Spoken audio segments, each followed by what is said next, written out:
welcome to another exciting episode of Token Podcast Interviews. I'm your host and sometimes referee, the friendly neighborhood Zach Stat Pearson. And today I'm joined by he whose fur never balls, even though he's balling, a one Static. Hey, how's it going? Pretty good, pretty good.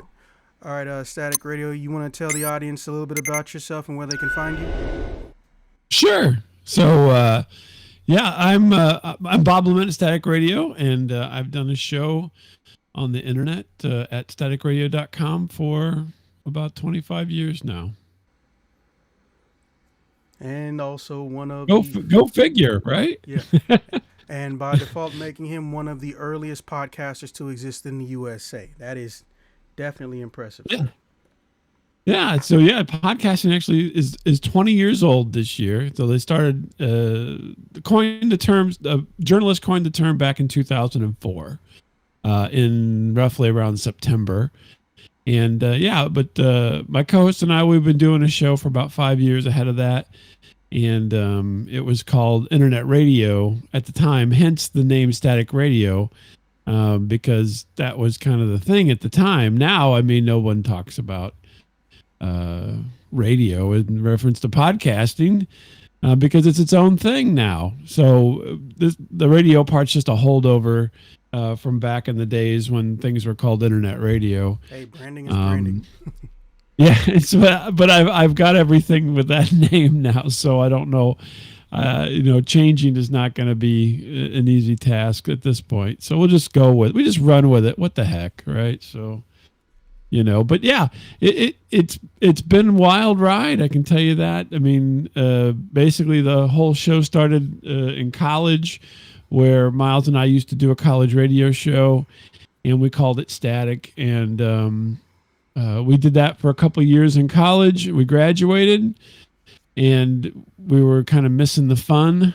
And I said, "Hey, this internet thing, we could do it over there." And he goes, "Yeah, whatever." And so we started up doing it on the internet.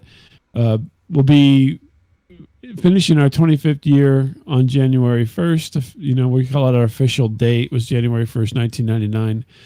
And but we actually did our first show on Thanksgiving, the day after Thanksgiving in 1998, just to test it out, because the pilot. This is all new stuff, right? Yeah. And so we had to test some things out. Did a few test shows, but by the time January rolled around, we were kind of in the groove and doing it every week, and kind of producing things regularly. So that's why I say that's when it started. But the interesting thing is, that was the age of Napster. And so we used to play music on the college show, couldn't play music on the internet at that time because everybody was getting sued. And so basically we boiled it down to, we basically do stories each week, hopefully funny stories, most of the time.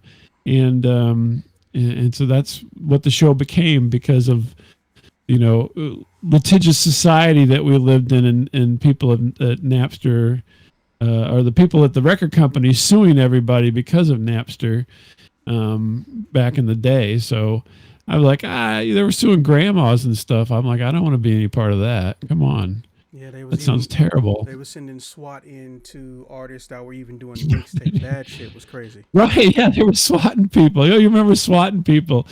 I mean, I don't know that happens so much anymore, but yeah, that was kind of a thing back in the day where people would, send the police to your house for various infractions while you were online, and the good old days.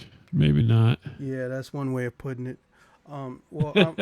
It's always nice to see, a podcast with a similar aura to mine, because we didn't start off doing comical life stories. That kind of came up just because we realized, even though we had set topics in pop culture we would talk about in the early days, like back when we were on Skype, we noticed that sometimes people would have these hilarious stories, or they would go on tangents and we'd have to stop them, but we still wanted to hear the story once we were done recording. And then eventually we ended up making life stories. And don't get me wrong, most of the life stories are mine, but they're not mine because I'm the only one with stories or I'm just some dictator. It's because I tell everybody, look, all you got to do is change some names around and make the setting not the original setting, and you can still tell your story. And there, some people just too Oh scared to do it, yeah. and they'll still be scared to do it. I'm like, are you serious? No one's gonna find you.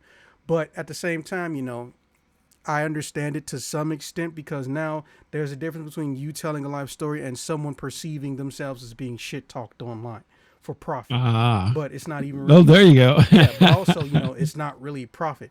Like, I think the most I've Right. made off of YouTube in 1 year is like $8. And also, Yeah. I'm technically a team player. So how am I going to divide $8 between like 11 people?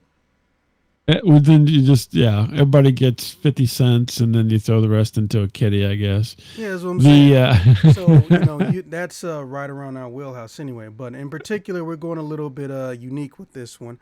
So normally we have a guest come over and we interview them, but in your case, it's more like uh, an elder statesman. So I would more just like to pick your brain. In fact, I've got a couple oh topics sure, here that I'd love to talk to you about and get your opinion on. So first yeah. off, what exactly is wrong with nostalgia in your opinion? Why do you think there is this built-in abhorrence to sequels of titles long absent from pop culture? Like, what exactly are people mad about it about? Well, I think my take on it is that everybody's not mad about it. Obviously, I mean Well, yeah, the just vocal part minority, of I guess, would be the term. part of that's part of the marketing. I think because there's nothing better to market something than to have conflict, right? So they create conflict in the media in order to help market these titles. I mean, we just had Twisters, right? There was a movie called Twister back in the 90s, and then they had this sequel called Twisters or Reimagining, whatever the hell you want to call it. But was there any outcry about that? Not really. I mean, who cared, right? Have you seen the movie? I mean, it's okay. It's not great or anything. I But I didn't even think think that it was nostalgia worthy of gets. having a remake because, like, it wasn't that entertaining back then. No, it wasn't. I mean, the big thing back then was it was kind of fast paced and had a cow fly around. But I mean, the nostalgia is just another tool, right, in the tool belt of Hollywood and everybody else to say, oh, we can't do this, can't do that. But I mean, the reality is it's all a business, and they use that to tweak people, to get people excited, to get people angry, to get people interested in what they're doing. And so all nostalgia is just another tool in the toolbox for to get everybody riled up about things. I think nostalgia is good. I mean, sometimes you don't want to see things redone, just out of the fact that you saw them originally. I mean, think about Star Wars. Everybody's mad at Lucas because he redid the originals and put them back out in theaters at one point, and he keeps changing stuff. And so now all of a sudden we got midichlorians when before the Force was just this ethereal kind of nothing. I mean, I just thought it was No telekinesis. explanation. What's that? I mean, I just straight up thought it was telekinesis. Like, it seemed fine with Lucas being Telekinesis. There you go. telekinesis.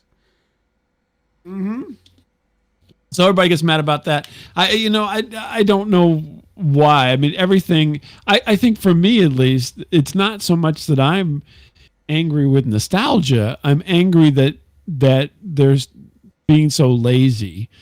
There's so many stories that are yet to be made. You know what I mean? So go make another one. Don't just go and say, okay, we're going to do Back to the Future with Timothée Chalamet. Who cares? Right? We've already seen Back to the Future. 3 of them, as a matter of fact. Why do it again? Do something else. Do something more interesting. Take it to another level. I mean, that's really what I think, people really want. And they don't really want to have things just constantly rehashed just to make money. Like Twisters, there was nothing about that movie that was new. Yeah, it was generic when So it came out. What was the point? yeah, Like, right. I feel like that might have been one of the things where they were just going to lose the license, and since they were going to lose the license, they just Right. said, you know what, let's do something to show that we still want it. Like, you obviously don't care about it. We got the market cornered on tornadoes. Let's do a tornado movie before we lose it. But that's what I think it's all about. It becomes kind of jockeying for position, and like you said, like Sony has to make a Spider-Man movie like every 5 years, or else it loses the license back to Marvel. You see, they have And incentive. so yeah, and so exactly, so they keep making. So now we've got three different Spider-Man entities, and they brought them into this other, which was kind of fun and whatnot. There's going to be more, but it's a business, and then but they tweak nostalgia to kind of goose the business sometimes. But I don't think nostalgia in and of itself, people find anything wrong with it. It's just and the reality is everything wasn't better. You know what I mean? Everybody loves, oh, it was so great way back when. It's like, no, it sucked. We have way better things now, and the effects are better. Everything's better. The difference is, for me at least, the only difference is at the time that was made, it was original. And now that we've come forward and they're going to remake it, it's not original anymore. So go back to being original. That's the only thing I ask for. I don't care. You can.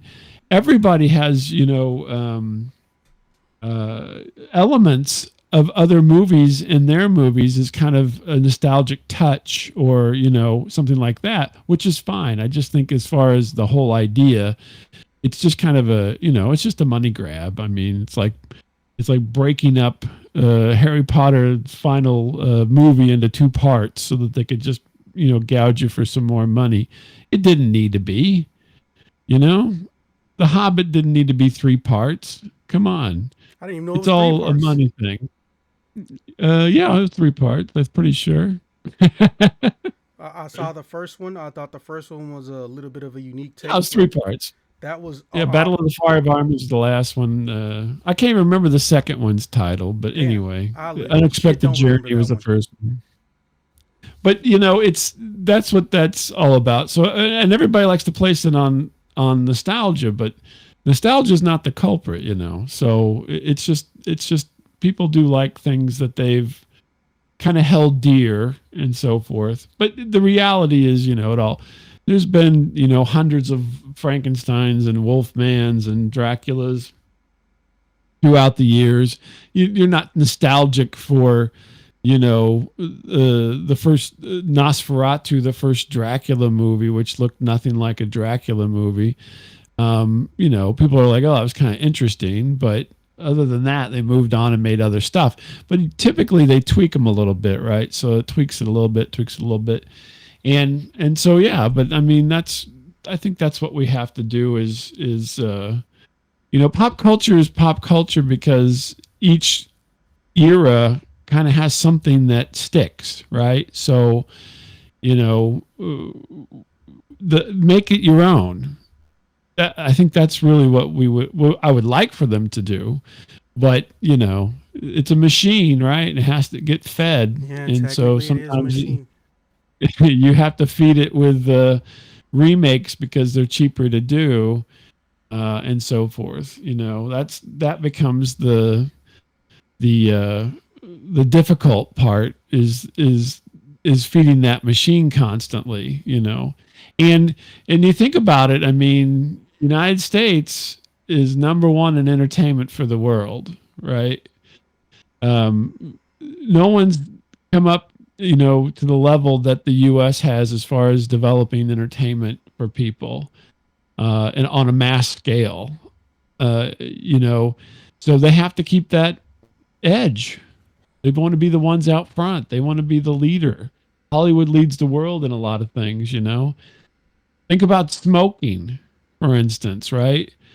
Smoking, was in movies and everything as far back as you can remember, and then in the '90s it kind of, oh, smoking's bad. We can't smoke anymore.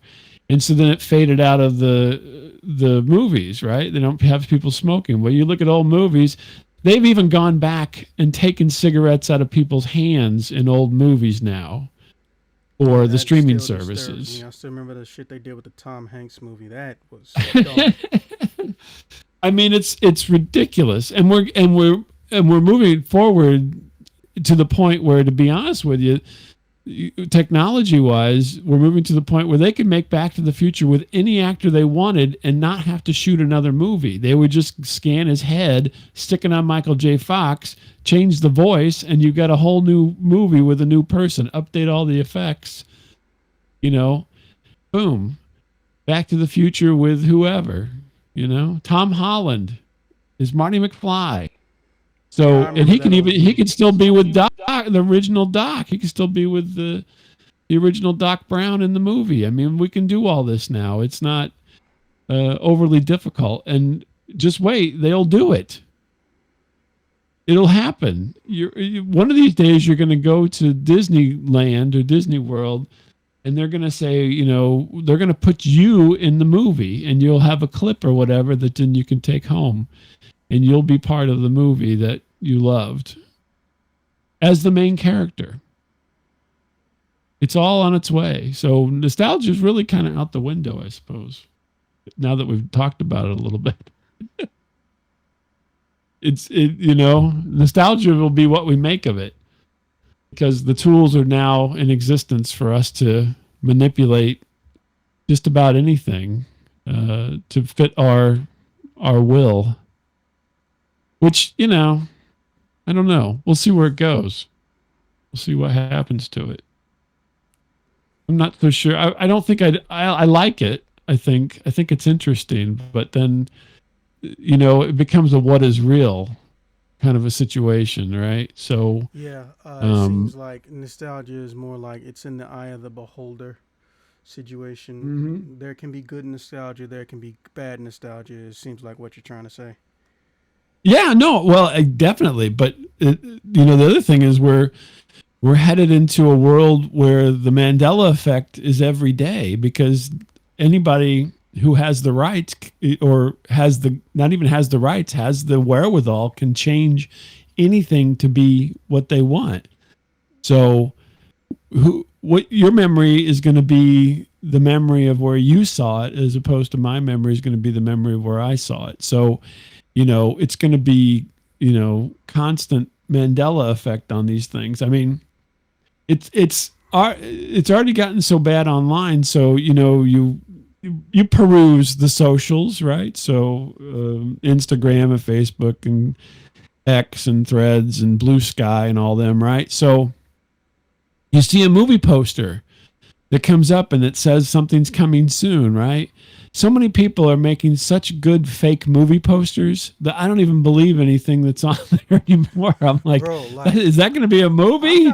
It's not going I'm to be a almost movie. the same way, man. I fucking hate, and oh, by the way, this isn't a PG-13 channel, so you can swear. Okay, I no problem. fucking hate those YouTube channels that make up a trailer with already used footage, but then they make these nice bullshit movie posters for their thumbnail. Clickbait in its truest, sincerest, and purest form.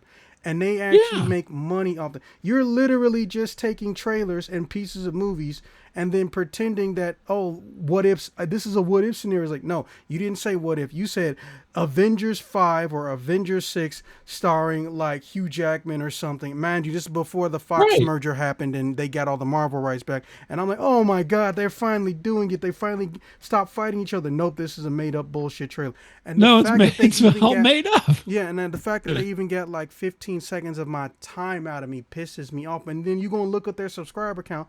They got 100,000 or a couple million. Like, all these edits you did, I could have done in less than an hour. You just use words to lie, and now you're getting paid to do it. And this is why I keep telling people not to like overly value social media, or I guess in YouTube's case, the hybridization of social media and legitimate entertainment media. Because when you have people in a system where they are not punished for lying to you, you are always going to run into these issues where no one's going to be able to believe something until they've got a citation loaded up on their screen, or they got a citation out of a book, because there's too many people who profit from lying. YouTube was going to make money with or without these motherfuckers going out there and lying on this stuff. And I hate that they do it. Every time I saw the whole 2015 Back to the Future remake, Back to the Future reboot, and that the actual people who got the rights and license had to remind people, we purposely made it so Hollywood could not go back and touch these movies. We did it on purpose. Anytime you see someone say there's a sequel, a continuation, and we're not involved, it's not going to be called Back to the Future. Everyone is lying. And I'm just like, how out of control did it get? Then I just randomly put it in YouTube. There was like 400 videos of fake Back to the Future reboots and sequels and whatnot. And I'm just like, I'm not mad at them for making sure no one could touch it, because even if they didn't see this coming in the 80s and early 90s when Back to the Future was really booming, they made the right call with making sure they could protect it. But now there's so many other things that just because technology advanced, there's no way we could have protected. Someone can literally call you and pretend to be your mom, disguise their number, and use her voice to get you to give them money. If you told me something like that could happen in the as quickly as the early 2000s, back in like, I don't know, 96, 97, when I was a kid, I would have been like, yeah, which sci-fi TV show did you get that from? You know, that's not real. That's not going to happen, right? Literally almost everything that I've ever seen in a sci-fi movie, I have found out already happened, but on a smaller scale, or is literally being developed and worked on a $1 billion, $100 million scale. 70 to 80%. Yeah.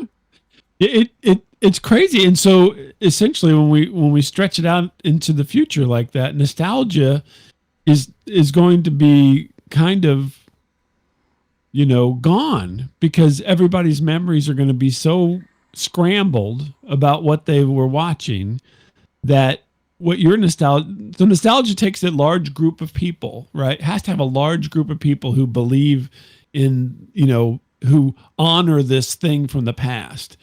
So if everybody's past is so scrambled, there will be no nostalgia anymore, because everybody won't have the same shared experience, right? So there's no shared experience, there's no nostalgia. So eventually, if we keep going down this path, it's going to be, it's not going to be what, you know, it's going to morph into something else. It's not going to be what it is currently. So yeah, but to me, one of the things that I always worry about with all of the streaming services and you know, Kindle books and everything like that is there's no permanence. You cannot go to the library and grab something off the shelf that no one can change, not easily, right? Yeah. And see what it was 10 years ago, 20 years ago, 30 years ago. Everything is fluid. And so everything can be changed if somebody wants to change it, especially the person who, or the entity, the company who owns the original and enforces it. So they can go through and change and change and change. And Lucas did it back in the 90s with Star Wars. And it's just going to continue to happen that way into the future. But the problem is not the entertainment side of things. The problem is the real life things. You know, this started a while back when I was on a trip somewhere, and they have these speed limit signs that are electronic, and they can change the speed limit on a highway from a remote location. Mm-hmm. I'm like, that's not fair, because who's to say that some municipality is not going to have it set at 70 miles an hour. You go blowing by and they change it to 55 and then they pull you over. Now, how can you prove that was 70 miles an hour? Because you have no control over it, right? It's something that is put in place. Same thing is happening with all media. Who's to say that you can say that this happened this way on something, because you have no control over it, no control whatsoever. The ability and so then what are you going to remember? It, you know, it's crazy. It's crazy that this is so easily manipulated at this point. You know, there's differences in theatrical movies as opposed to whenever they come out of the theater and go into the home environment. They change whole scenes. They change all kinds of stuff nowadays. And it, to me, not that they have to keep it the same, but you know, you're like, well, I went to the movies and saw this, and now I'm watching it at home, and this didn't happen this way. And so then you're constantly confusing the public, because what you see and what you hear and what you experience is never going to be the same twice. And I think that's bad because then that plays on people.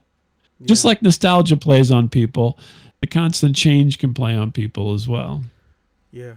All right. Well, our second question is, and is there even a way to discern how A24 keeps figuring out how to make classics and hits with such low budgets, and yet Hollywood will spend three times as much and it will still be a gamble on if the movie is successful? Because I actually stopped and did a little bit of extra homework. Not just, ooh, these are the A24 movies I like, let me go past the surface layer. They're technically not even really a film studio. They're a distributor. Mm-hmm. And somehow this distributor has a better track record than 70% of Hollywood. That shouldn't be fucking possible. And I just can't figure out what it is that they're Well, doing. They will share the same actors, share the same directors, share the same writers, but for some reason, this distributor shows up and says, "Nah, let me show you how it's done. We about to turn into the HBO of movies," and well, I don't understand it. So I'm I curious on what your I'll, opinion I'll is. give you a quick what my quick assessment is of it is because they don't meddle. Somebody goes, they say, we want to make a movie. Here's what we're going to make. Mm-hmm. And they're like, okay, go make the movie. And then if it's, so they're a distributor, right? So Yeah. they'll watch it before they agree to distribute it.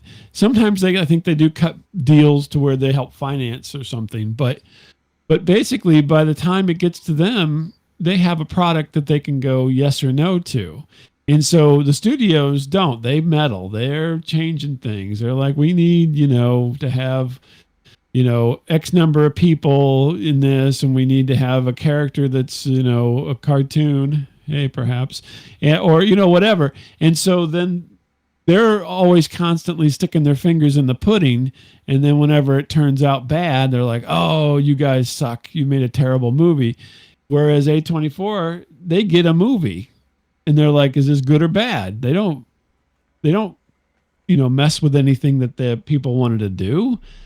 For the most part, I think, and they basically just take it and say, okay, yeah, this is good enough. We're going to distribute this. And the other thing is, I think that they cut people in, right? So there is for creative folks, ownership is a big thing, right? So you want to create something, that is going to be your vision and so forth, and then you also want to create something that's going to go into the future, and you want to reap the benefits of the creation of that. So, I think that's the other reason is because I believe that since they don't have necessarily the same deep ties to the film itself with the financing and everything, then they can say, make what you want, and if it's good enough, we'll distribute it. And then they hit it out of the park because they've let the artist be the artist. Whereas the movie studios, well, we know, the Q numbers aren't so good, so we need to have, a cute little kid in this. And it's like, why are they trying to force a cute kid into this story? You know what I mean? Happens constantly, and you watch stuff and you're like, why? They had something good. I watched Alien Romulus the other day, right? Uh-huh. Just an example of kind of kind of a budget movie, right? So a big budget, not a huge budget movie, but a bigger budget movie. And they had a great concept going into that. It looked like Alien. It felt like Alien environment and so forth. It was a little bit different. But 2/3 through the movie, they lost the thread. And they finished the movie. It was an action movie and so forth. But the ending of it was action movie-ish and not what the beginning of the movie was. So the beginning of the movie was really kind of I don't know if you've seen it or not, but beginning of the movie was kind of a relationship between two of the main characters, right? So there's the woman protagonist and then her brother, who wasn't really her brother, and it all gets explained and so forth. But it was their relationship. And then by the time we get to the end of the movie, it's just kind of explosions and, hey, watch out, aliens are coming and all that kind of stuff, which is fine, but that's not where it started. And so somewhere in between there, they had something that was really a little different for an alien franchise type movie, and it did not come out at the end. And even though it was entertaining, I could tell watching it, I'm like, somebody had different ideas for this movie that didn't come to fruition.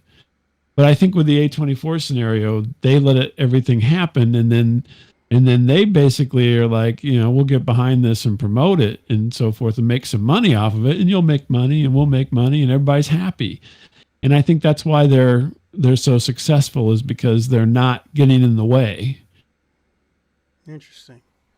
So yeah, that's my thought. I mean, think about it. Amazon doesn't, for the most part, doesn't get in the way. If you look at Amazon as a company, right, they don't get in the way of anything. You want to sell something and have it get to people through Amazon, they're like, hell yeah, we'll take whatever stinking widget, kind of crapola piece of junk you want to sell, and we will use our infrastructure to deliver it to that person's front door, right?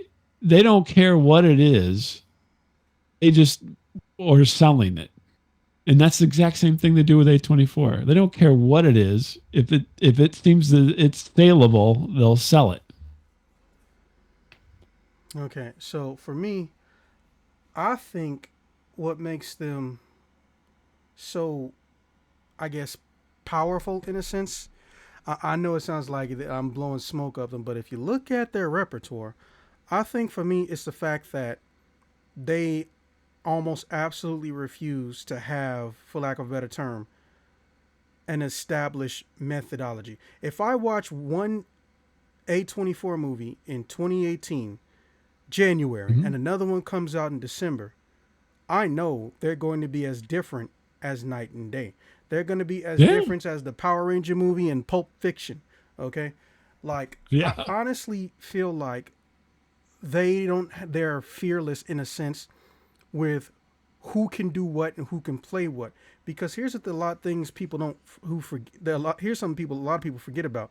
A lot of the characters, besides either being completely and totally new or unknown names technically starring in their movies, they'll still take completely known names and put them in a category and situation that you'll never expect. Now, I'm not going. This might be a little bit of a spoiler for the next question, but I'm just give you a quick example. How many times have you heard somebody say, "I think Adam Sandler is a good actor, but I hate most of his comedy movies"? Just you can picture someone saying that, because that's how the internet views him essentially.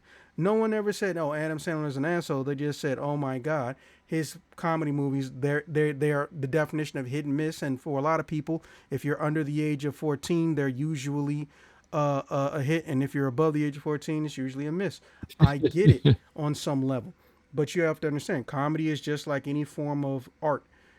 It's not tailor-made for you. It's tailor-made to be perceived by you, which is two different things, But you think about it, what you described is A24 letting the artist be the artist. Exactly. And they're all different. And you get to Uncut Gems. This is possibly the only time we've seen him.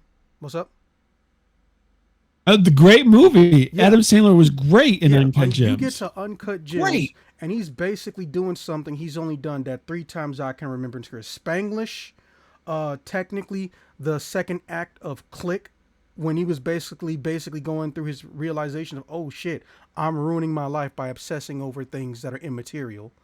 And the third being here, Uncut Gems. And you see it from different perspectives. This man is essentially a chameleon as far as I'm concerned at this point. He knows how to do it. And then what was it, 2 or 3 years later, I didn't see it, but I know about it. He did that movie where he wasn't sure if he was hallucinating with a spider alien in space. I'm like, what the fuck, Adam? Why are you just now doing all these epic roles? Why didn't you do this shit 10 years ago?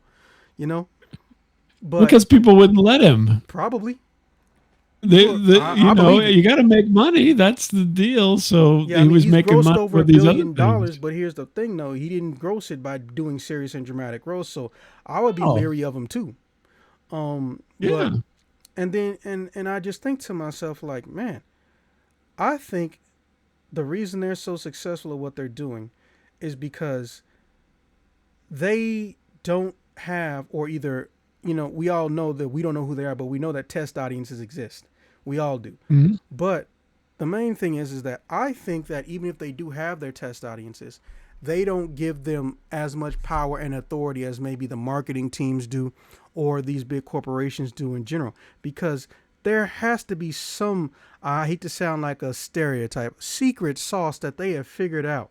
Because if you stop and think about it, one of the biggest complaints people have been saying is that movies don't need to cut between who's speaking as much as they do. The camera doesn't need to cut every 5 seconds or 6 seconds just because someone said one statement.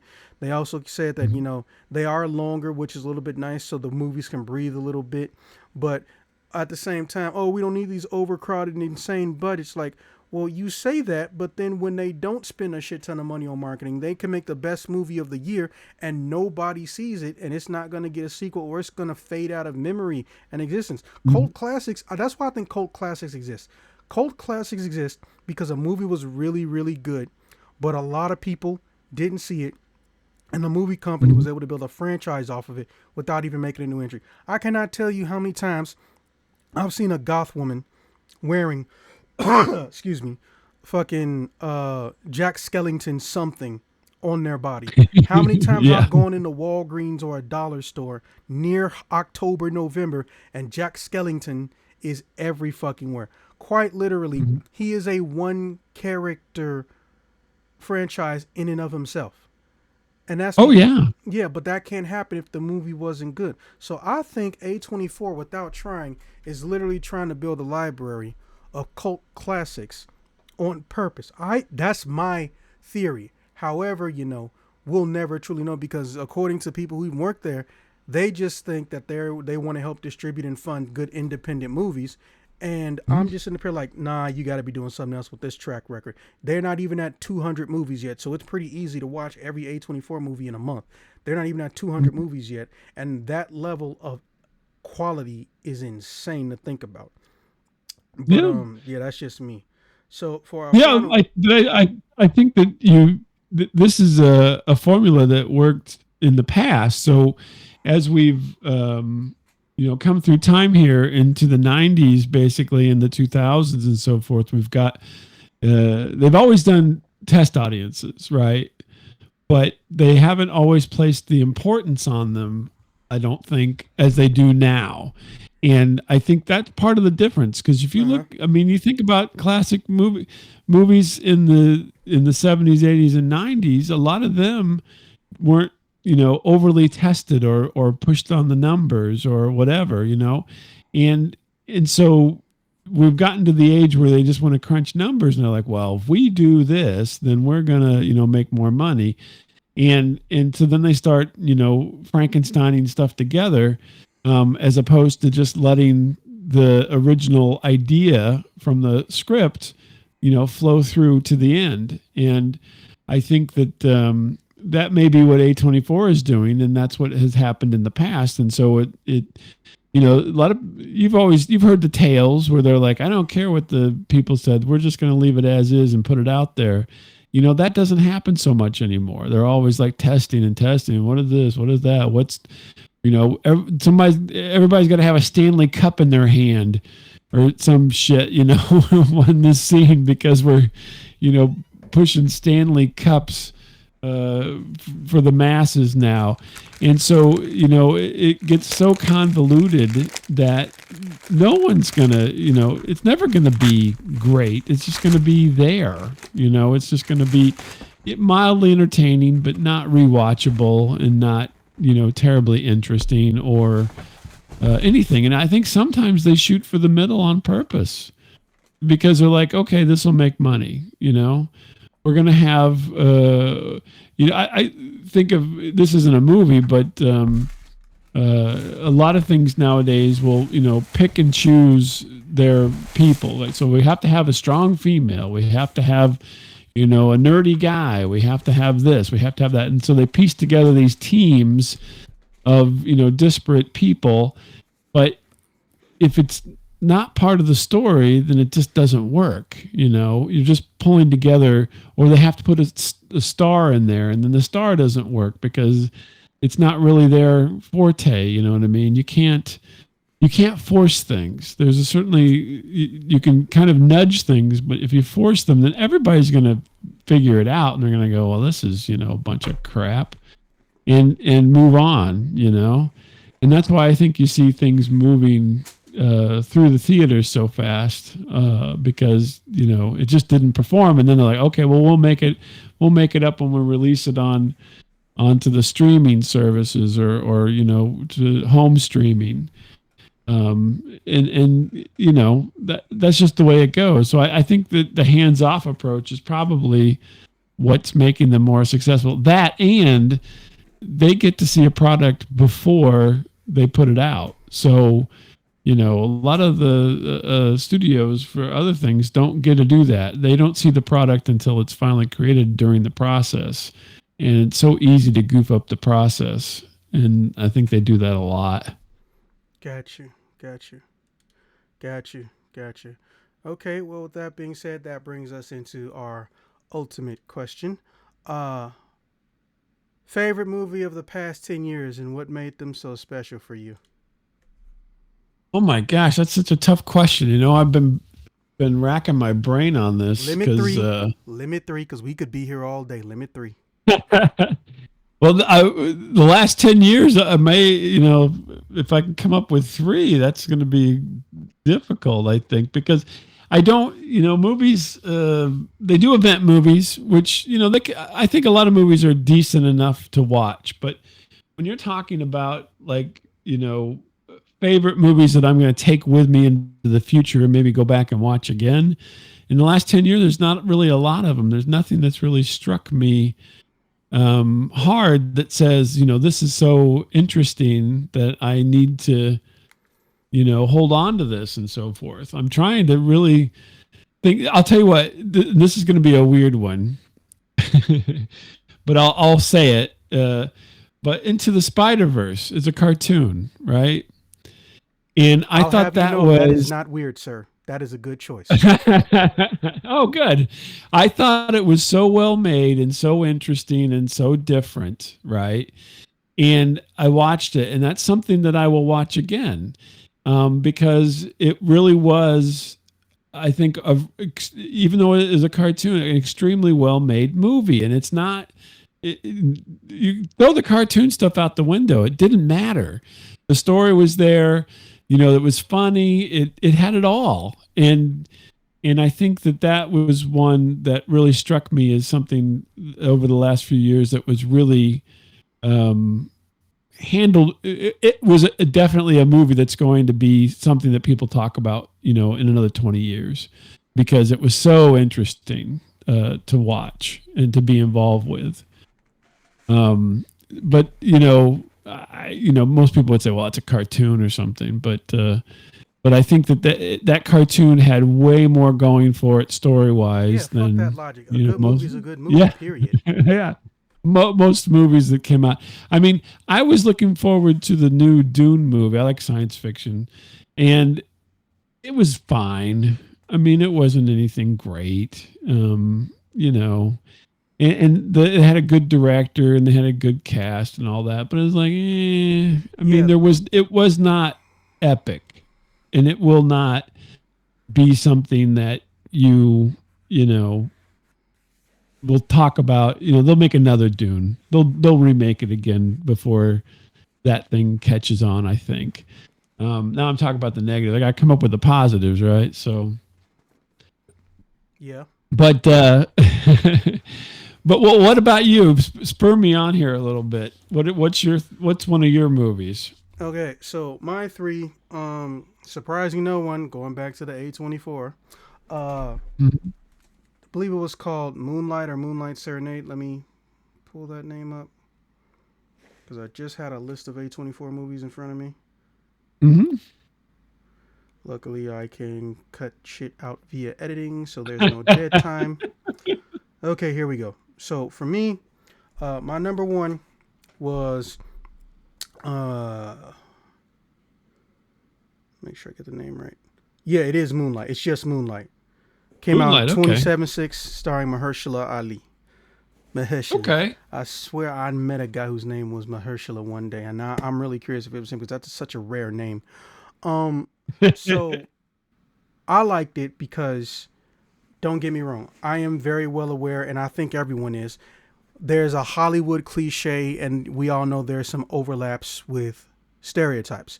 But for the most part, at least in this day and era, barring few exceptions, looking at you, Blue Blood, nothing is really meant to be necessarily directly offensive. It's just a setting.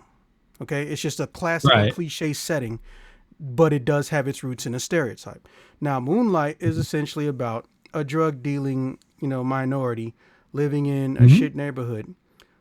I was like, okay, well, I'm already bored at the premise. I'm not calling it racist or anything, but I'm bored at the premise Right. because that's like saying, oh, there's a new TV show about cops coming. I was like, wow, I wonder what new thing they're going to do. Absolutely nothing.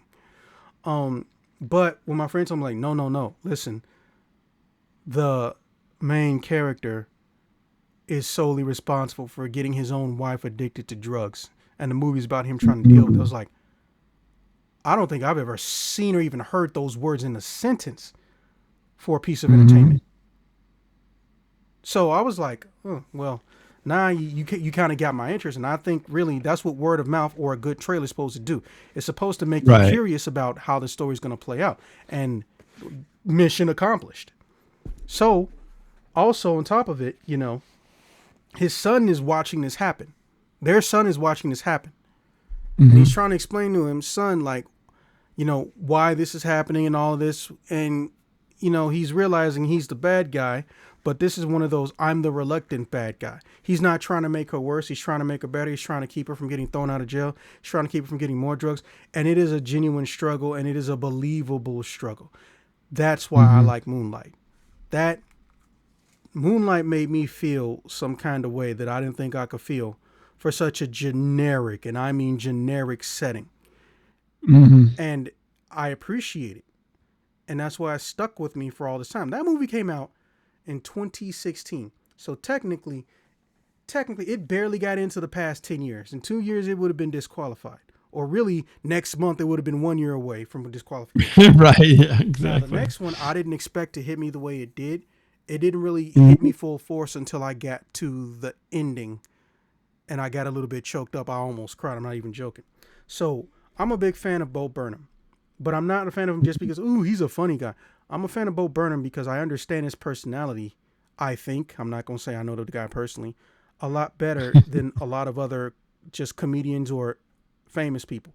Because if you actually look at how he speaks and everything, he's not trying to entertain you and then plug a product. He's like, hey, nice to meet you. I don't know how I got here. I don't think I deserve to be here. I don't think I did anything special.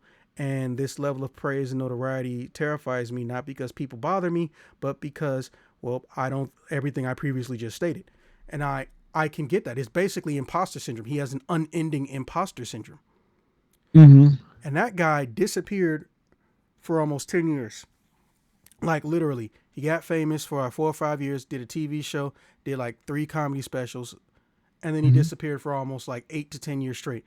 Then out of nowhere, right before, 2 years before, The World Gets Cooties, we find out, oh, he's a director and writer for an A24 film called The 8th Grade. Now, I read initially, nobody in the cast is famous, essentially. Bo Burnham is the real pull for this movie on paper. But I don't know who the casting director is, but they should have gotten an award just for that shit. Because literally everyone in that movie is essentially a nobody, except for the writer-director Bo Burnham, who hasn't done any writing of this scale or directing of this scale his entire career. And in his first try, this man makes a story that sounds so generic. It basically sounds like Mean Girls if it was in grade school. But instead of going after the mean girls, we see someone obsessed with trying to get into the cool girls, aka the mean, arrogant Kardashian club. And she tries to get away from herself, treat herself like a piece of shit, think that she's a lesser person. And her dad's telling her the whole entire time, hey, listen, you are a beautiful existence. Me and your mother did something right with you. And like any asshole generic stereotype, she just goes, shut up, dad. It's like your dad's complimenting you and telling you you're a good kid, and you're just going, shut up, dad. And then to top it off, it's just it's so fucking deep. And then when you get to the end of it, because the girl she was trying to impress this whole time actually has a crush on her. The parents have a crush on each other. So the biggest asshole that you want to, in the cool kids group that you can't get a part of, the leader of it, the parents have a crush. Her dad has a crush on this girl's, the antagonist, and I use that term loosely, fucking mother, who's single. And she's always just being rude and all this other shit, but it's not played up for comic. It's like, this is what an actual 8th grader is feeling when she's trying to find a place to fit in, when she's trying to get along and everything. And I'm just like, wow, this story sounds boring as hell. But hey, I like Bo Burnham. Let me go see it. And I was so happily surprised. By the end of the movie, they don't show you her in high school because at the time, Elsie Fisher, she's not magically going to turn into an 18-year-old. But you see her slowly go through time. You saw her essentially awaken from an 8th grader and realize, hey, listen, people are assholes, but just because they're an asshole doesn't mean that you have to become those assholes. And she couldn't even properly even curse this girl and chastise her out. Like literally, and this is what really made me think it was deep. They went over to the scene where she finally snaps and says, fuck you. I'm going to do all this stuff and I'm going to tell you all. She can't even look at the girl. The camera even shows that she's looking down basically at her knees and her feet and saying, you're a piece of shit, you're an asshole and all this crap. And then she walks off really fast. And then it just cuts to her growing up, having a better relationship to her dad. And I was like, man, I really hate that I cannot properly describe this movie without giving away too many spoilers. But that's basically all I can say. I know it sounds ambiguous, but it is the definition of a coming of age story if it wasn't made by people trying to appease a PG-13 audience. Gotcha. Reality. Yeah. Like, because what is the biggest problem with every coming of age story from the 80s all the way up to next week? They always try to make it so the lesson is learned before the person actually grows up, and every relationship they have with their parents and significant others is peaceful and pleasant and generic as fuck. No, that's not how it's. Coming of age is sloppy, it's messy, and it's nasty. And you could have nothing but support and loving parents, and you could still end up getting groomed by a dumbass because they told you they love you and they weren't related to you, so they weren't obligated to. Like, I'm not going to lie. I mean, I'm not the oldest person in the world, but I can call off a few friends as a child and a minor or a teenager, and I had to tell them, hey, listen, yo, they obviously are shady and they're up to something. They don't love you and care about you. They just want something from you. And I can tell you, no matter how nice their family is or how much money they came from, they didn't listen because as far as they're concerned, they don't know no better. So that's wild. Yeah, exactly. It's more like spoiled mixed with naivete. So when I saw this movie, I was like, man, I can call some people who are basically just like this. They completely switched up just to try to get into a cool kids club, only to be not remembered or to not even be able to maintain interest. And then they shot away all their friends, and years later they come up to me and go, hey, listen, I'm sorry I did blah, blah, blah, blah, blah. It was stupid. I don't know if you want to be friends or not, but I am sorry for what I did and I regret it. Like, I like 8th Grader because it's a realistic version of a coming of age story. The main character is not perfect, nothing like that. Now, for my last choice, and yes, I am technically avoiding the Marvel related shit because, that's more happiness and nostalgia all rolled into one, but we're talking more serious cinematic things. It disturbed me that I even liked this movie. It's a Ryan Gosling movie. I need the name of it. Lars and the Real Girl? Was it the one where he was like in some Asian country doing really crazy shit? Oh, no, that's not. That's a different one. Yeah, I'm trying to think about it. No, he did one where he was in love with a doll called Lars and the Real Girl, which is kind of wild. Oh, yeah. So, La La Land I'm going to give an honorable mention, and just to say it real quick, I won't go into details, because La La Land is a type of movie that we have been told for years and decades would not be possible to be profitable. We know they exist in Right. so many other countries, especially India, but we were told it was not. Right. And the fact that it worked and no one noticed that Ryan Gosling can't sing was beautiful. I love that movie. I want to get a sequel. But the actual third one is Only God Forgives. That's what it was called, I believe. Ryan Gosling Only goes to God forgives. Thailand. He's from a family of drug traffickers, and he's obsessed with trying to impress his family.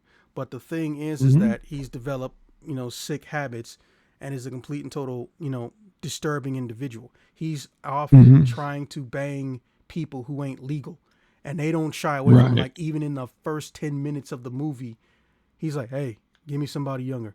Well, she's 18. You ain't got nobody younger. I was like, what? Hearing that come out of Ryan Gosling's mouth. Right. Yeah, because he's, A-lister kind of guy. Yeah, so when you see something this dark, and then if you actually look at the ratings, technically it didn't do that well. But here's the thing. It didn't do that well because it was a terrible movie. It didn't do that well because the story concept disturbed people, and it didn't have proper acknowledgement to the audience. What I mean by that is it doesn't properly tell you exactly what the fuck is going on, so you have to put pieces of shit together. They were trying to be too artistic, but the thing is, I still enjoyed it. It was dark, it was fucked up. It took me to places that make me feel sick, and a lot of people forget the point of a movie is to make you feel something. Yes, it's artistic and you should enjoy it, but it's trying to make you feel something based on what they're trying to portray. And they tried to portray a sick bastard in a fucked up world, and they succeeded. That's why I like it. And even when some of the characters are going to die, they don't even talk like they didn't see it coming. They talk like they expected it as an inevitability because they know they were a fucked up individual benefiting from fucking over people. Because remember, he's coming from an actual drug trafficking family. And in American cinema, what is the traditional drug trafficking family? They're extremely rich and they look nice, but they have a dark side. Someone pisses them off. They hire someone to chase them and kill them, and they somehow magically know every place they're going to be in the entire movie. They didn't do that. They did the opposite. He was there himself, building up the infrastructure, but he was getting out of hand. Mommy Dearest comes over. She tries to fix things, not realizing that she made it worse, and everyone knows where she is. And it just comes to this dark ending that I still don't properly understand. I won't even spoil it necessarily. I will just say I didn't understand it. Ryan Gosling's character chooses to willfully get either both or one of his fucking hands cut off. Oh my gosh. There's nobody holding him down. They didn't kidnap him. He just puts out both of his hands, closes his eyes, then it fades to black. Oh, wow. He makes the sacrifice, huh? I still don't understand it, but I enjoy it to the point of I know I'm never going to get a movie quite like this ever again. At least in the modern era. So it was just so interesting to me. And also half the cast is actually from Thailand. So they didn't just magically play hey, let's put these people here who don't actually exist here and pretend that this makes sense. Don't get me started on Gods of Egypt. Don't get me started. Gods of Egypt, and the main god is played by Jaime Lannister, because that's a smart idea. I feel bad for some of these people, because you got to understand, it's been openly acknowledged that a lot of Hollywood directors and writers, they can't get people to play things because whoever's at the top, they want an A-lister, and most A-listers, let's be honest, they're Caucasian. And I'm not saying that's like through some type of inner cabal, maybe back in the past, but we're coming out of that a lot, and we're a lot better for it. But a lot of them, it's like the corporate aspects. They don't care about the artistic people. They don't care about the director and writer.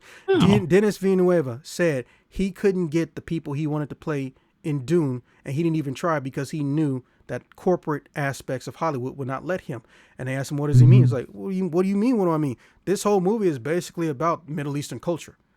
And you just see the sea of white people just realizing this shit. I'm like, the planet's called Arrakis. Take off the kiss, and what do you got? Iraq. What is the native language that these people speak? The same native language is found in Iraq. What are the nicknames for all the characters? Lisan al-Gaib. Does that sound American to you? No, it's not. You're The right. the one that's surprising to me is that the Harkonnens, no one could figure out what the fuck they were supposed to be based off of. But you have to go back to the old books and whatnot. And he said in an interview, he's like, okay, so the entire conflict is based off of Russia learning how deep the true Middle East was, because Russia's favorite thing to do was steal resources from any Hmm. place that they could. But to be honest, I'm not acting like anybody else is innocent. A lot of people like to do that, but they were trying to go after Sure. oil in the Middle East, and they created a bunch of chaos. They Hmm. did whatever they wanted to that planet. The Arrakis is Iraq during the time of Russia, the Harkonnens coming in and stealing resources without asking permission, and also trying to do whatever they wanted to the people. That's Hmm. what Dune is based off. The entirety of Dune is based off of the conflict between uh, Iraq and people trying to invade it and take shit from it, including the Russians and a couple of others. So Hmm. why is Dave Bautista playing a legitimate Russian, or an approximation of a Russian? And it all started making sense. He said it. They wouldn't let me do this. They would not let me do this if it was just people, because their excuse would be, oh, there's no A-lister, no one's going to go see it. Dune, Right. one of the most popular works of science fiction to this day, has the most references in all of science fiction. If you hear the word spice, Dune. If you see a sandworm, Hmm. Dune. There have been over 60 sandworms that have shown up in pop culture, and they were all came from Dune. Spice is even in Right. Star Wars. Right. Yeah. There's an entire half season of a Star Wars show that is about spice and spice production. Yeah. Everybody minds the Yeah. And then to top it minds off, everything else. and here's the ironic Yeah. part, that's almost all of sci-fi. The only time sci-fi truly got a big name attached to it was Blade Runner and fucking the sequel to Blade Runner. They got Harrison Ford, and they also got Hmm. Ryan Gosling. Almost any other time sci-fi did really well, it was a bunch of no names. Star Wars, a bunch No of no names. names. Yeah. Yep. Star Trek, when it first came out, literally everyone was a no name. Right. Exactly. So They're all character people. yeah, and this is what I mean about there's not a proper balance between the artistic and the corporate side. Because if that's the Hmm. reason he didn't even try to get people like that, I'm a little bit sad, because now I'll never, or no one will ever get the Dune they truly deserve. But at the same time, hey, it was a novel, so theoretically, you were supposed to be making shit up in your head in the first place. Right. But Right. but yeah, Exactly. and Yeah. It's honorable, a bunch of novels. Yeah. yeah, and Exactly. honorable mention specifically Dune 2. The first one, yes, it's a good movie, but it's the hero's journey. Let's not bullshit. It's the Hmm. hero's journey. Right. But when you get to 2, that's when shit got real. That's when I started realizing, well, damn, this is going to go to those dark places that we didn't truly understand and know about, with a budget befitting of Frank they're going to portray, or what stories from the books they're going to portray, but they're trying to do it respectfully, and I can appreciate that, because Dune 2 could have gone so many ways. It could have gone so many ways, but if you really think about it, it was a story about training, and Hmm. it ends with a couple backstabs and betrayal. Because what did he say Right. in the first movie, and all through the first half of the second movie? I don't want what you're giving me. What I want to do is, at this point, I just want to destroy the Harkonnens because they came in my family. I don't want this title. I don't want to run nothing. Fuck all of this shit. He even had nightmares about it. Hmm. Then you get to the end of the movie, complete 180. Right. So the way I'm looking at it, they're doing the material justice as best as they can, given that they're not able to cast the people that they need to and want to. Right. Yeah. But No, yeah. definitely. Uh, There's. Hello. Oh, I thought you were going to say Are something there, so you? I stopped. No, no, So no. I'm saying go ahead. Go a ahead. movie that I liked within the last year was called Parasite. Have you seen Parasite? It's about it's Bong Joon Oh Ho, man. who was director. And then what was it like? 2 years later, like the main character fucking got murdered from a scam or something. Man, I really wanted a sequel Yeah, to I think that. so. The but it's an Yeah, interesting it won movie about movie of the class. year. It was Palme d'Or, Yeah, yeah, from the in perspective of a con 2019. artist.